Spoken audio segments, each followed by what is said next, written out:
والسلام على رسول الله وعلى من تبع إلى يوم الدين. أما بعد، أعلنت هيئة الدرك الوطني عن توظيف أصحاب الرابعة المتوسط وحاملي شهادة التكوين المهني في صفوف الدرك الوطني، حيث نقرأ ما يلي في عدة شروق. قررت قيادة الدرك الوطني فتح باب التوظيف للشباب الراغبين بالانخراط في صفوف السلك ضمن فئتين ضباط صف ورتباء العاقدين، حيث خفضت شرط الالتحاق بالرتبة هذا العام استثنائيا لمستوى السنة الرابعة متوسط، مع إعطاء الأولوية لحاملي شهادة تكوين مهني تعليم شهادة تكوين تعليم مهني. وفي تفاصيل التجنيد، فقد شرعت المجموعة الإقليمية للدرك الوطني عبر الوطن تحت شعار الجيش الوطني الشعبي شرف التزام مستقبل باستقبال ملفات تجنيد الالتحاق والصفوفية ضمن فئتي ضباط صف ورتباء المتعاقدين، حيث أنه في إطار استغلال تمديد الترخيص الاستثنائي بتخفيض المستوى الدراسي لتجنيد هذه الفئة، يفتح المجال أمام مترشحين متحسن مستوى السنة الرابعة متوسط، مهتم مع إعطاء الأولوية لحاملي شهادة التكوين والتعليم المهني. فيما أكدت قيادة الدرك الوطني أن تمديد ترخيص استثنائي صالح لمدة سنة دراسية واحدة فقط 2026،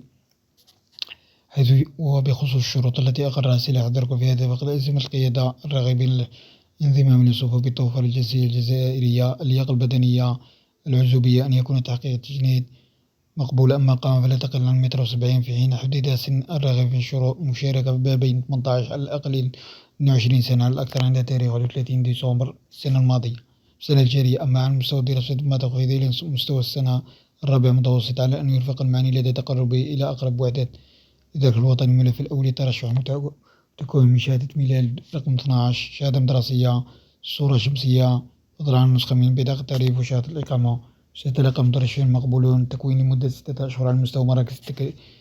التدريب للدرك الوطني بكل من عين مليلة، مواقي، توغرت، ورقلة، جيجل، جنين،